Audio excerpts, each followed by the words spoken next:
Also here with Jeff Mizakawa and Kimberly Gleason, and we work with the district on a number of important projects, and we want to talk a little bit about our supplemental early retirement program tonight.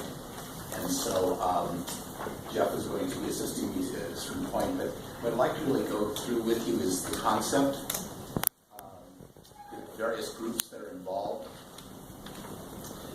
potential timeline, and what those incentives are going to look like for individuals. And so our particular program is referred to as the Supplemental Employee Retirement Plan. These plans have been offered to school districts and community colleges over the last 30 years. And they've been very successful in allowing districts to deal with situations such as enrollment, planning and staffing, enhancing retirement benefits, and really looking at recognition at long-term service of the district's employees. And successful in all these areas. Some of the districts whom we've worked with early retirement programs in the last few years is El Camino College, Santa Barbara, San Francisco. Those are some of the districts whom we've worked with over the years. The concept is that this is a positive, this is a win-win situation, not only for college, but really for your employees who have an opportunity to be recognized, but also move on into the next stage of their life, and that's an important process.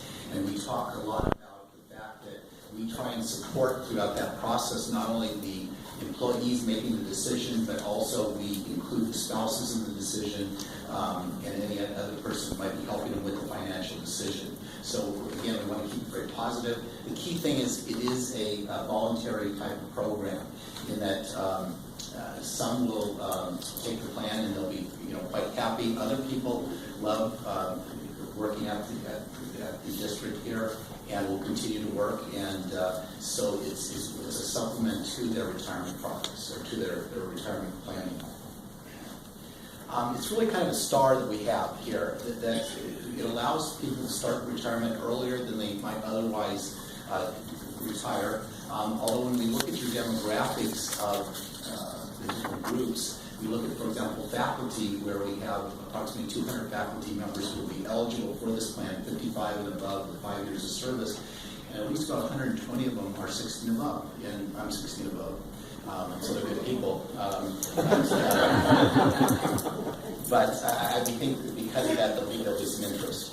We also see it as sort of a financial bridge for people who are considering retirement, kind of hanging in there, and this kind of makes a bridge in some cases from if they're below 65, not eligible for Social Security, the way that the benefits can be paid out, there's different options, and those can be kind of a bridge to age 65. It also allows an income for a certain amount of time, and during that amount of time, people can they put money maybe into tax shelter annuities, and with those tax shelter annuities, they can let them grow when that income maybe stops from this particular program, and Jeff will look at what those options look like a little bit here in a second. Then they'll be able to draw on those dollars that they put away while they're working. The concept is this, is that these particular programs are financed, if you will, financially they work, because there's a differential in salary.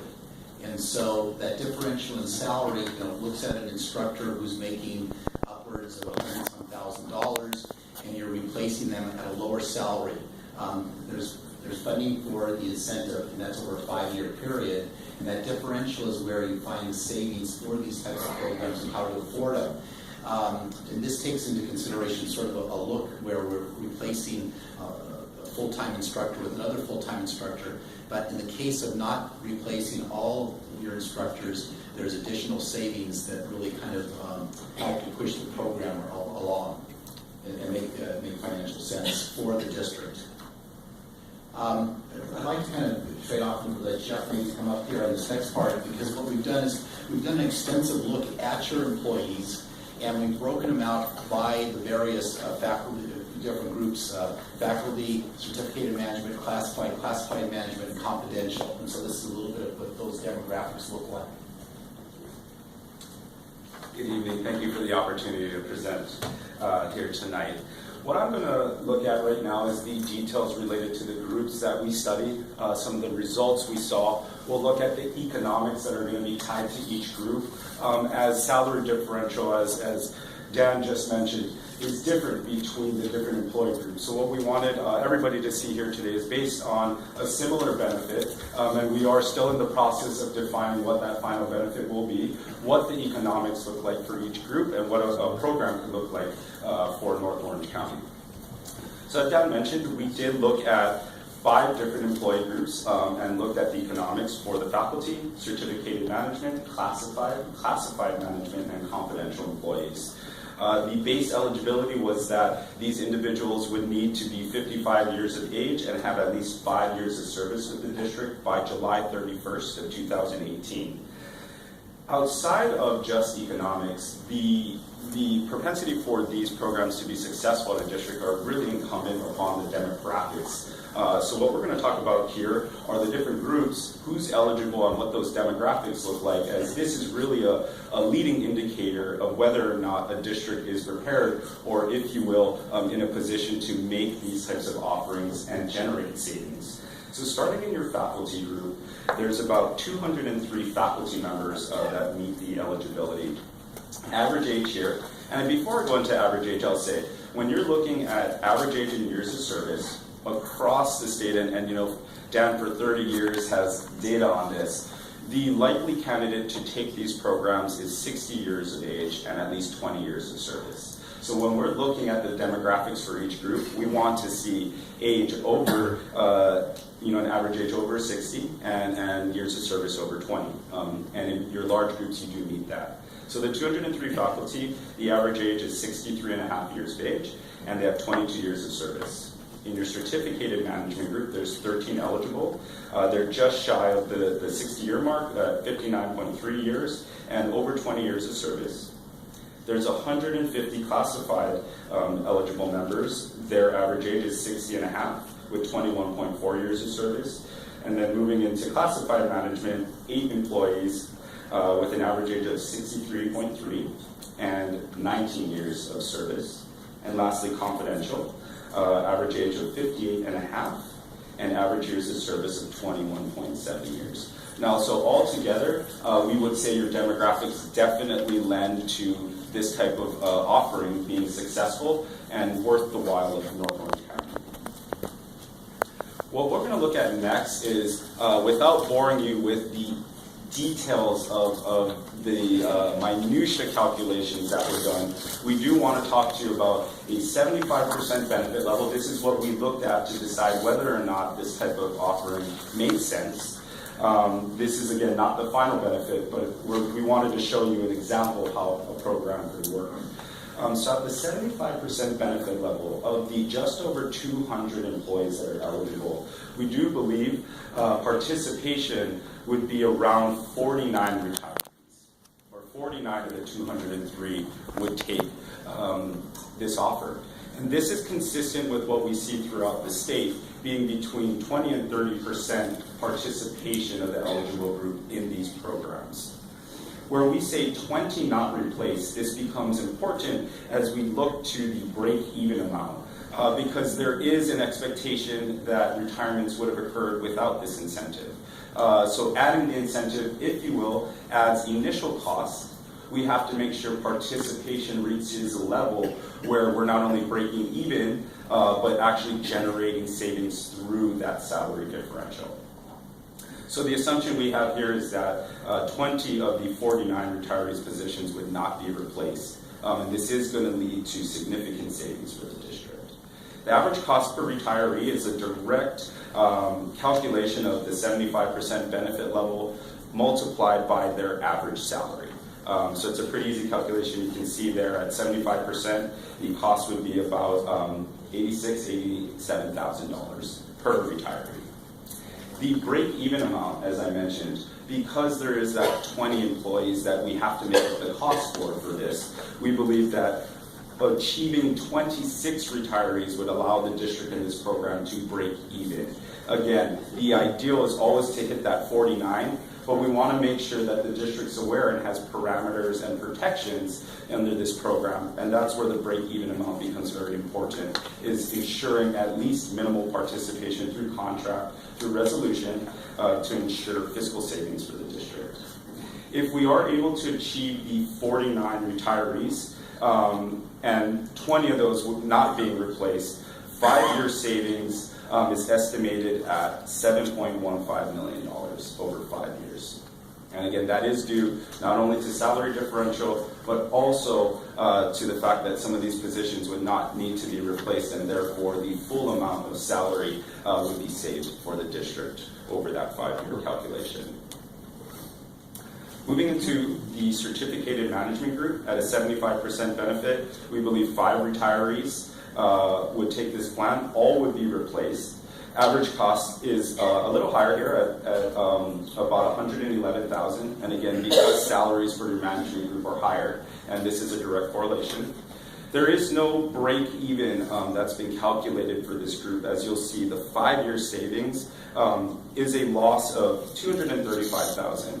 I'll get in front of this by saying this is common. There is not a management group we've looked at across the state where you find savings. What this becomes is a part of when you're making an offering to your organization, it's about inclusion and making sure that all groups get evaluated on an equal level. So we are looking at a loss, break even, if you will. We say contingent upon faculty, because what we'll look at is provisions that protect this program from moving forward if a certain level of faculty don't participate, as that's where the bulk of the savings are going to be generated for this fiscal solution. In your classified, you come back and there is some savings. There is a differential in salary due to longevity that a lot of your classified folks have. And so here we're looking at a savings somewhere in the range of about $650,000 as far as that particular group. Classified management, and not to bore you guys here, this is another group with loss, 4 retirees, all replaced. Cost is about $107,000 per. And again, because of the loss, we aren't looking at including a break-even provision on this group. Lastly, we'll look at the confidential. There's only 3 retirees that we believe will take this plan in the confidential group. Cost is going to be about $57,500 out of 75% benefit. Loss is minimal at $62,000 over 5 years. So you can see, of your 5 groups, your classified and your faculty are the most important in the way of participation to garner savings. The management and confidential group, if you will, have different economics, but again, these programs get looked at as a whole because they are an organizational offering. What we're going to look at here, and I'll let Dan explain this. There's a lot of numbers on this page, and so I think some people are possibly straining, but what we're looking at is that the contribution is based on, in this particular example, is 75% of salary. That's used to purchase a guaranteed annuity. Benefits 1, 2, and 3, those are lifetime benefits, which are payable to the individual who decides to retire this year. Normally these plans are offered on a one-time only basis. And so we're looking at, for example, with a faculty member, lifetime benefit would be $425. If someone was married, they might take a joint survivor benefit, which is a little bit less, but that also covers the spouse. And then if someone is in great shape but they skydive, they might want to take one that's for their lifetime, and there's a 10-year guarantee on that in case the parachute doesn't open up. So we're looking at in the range of about $400 for faculty. Faculty members can also, and all the members can also take an accelerated benefit that's paid out on a guaranteed basis over 5 to 10 years. And you can see those accelerated benefits are higher. And also, if they're taken in 9 years or less, the individual has the option to roll those into a tax-free IRA and let those dollars grow. I want to make make one comment about why the 5-year annuity is highlighted and underlined for the group. The 5-year annuity is hands down the most popular option that is taken. If you go back to the average age of a participant being 60, the idea of the financial bridge, not as much so for your service population, right, for Social Security, but this is for Medicare. This is bridging that gap between retirement and when you're eligible for Medicare. And that's why looking at the dollar amounts, and what we always aim is for the 5-year annuity for your major groups, and especially for faculty, to be sufficient enough to provide that bridge until Medicare. And that's where the $1,400, I'll say, is a great benefit. These are monthly amounts. And so asterisks, as Dan said, do allow for rollover between your 5 and your 9-year annuities rollover into a retirement account. So for those that have financially planned very well, this money can actually be rolled into an account and grow and just be an additional layer to the retirement plan. I think this is really an important part of our program. We look at retirement as a happy thing, a good thing, yet at the same time it's a huge decision for people because of their identity that's built up in their work. And so we have a window period which is approximately 2 months. And during that window period, there would be group orientation meetings where the general provisions of the program would be laid out.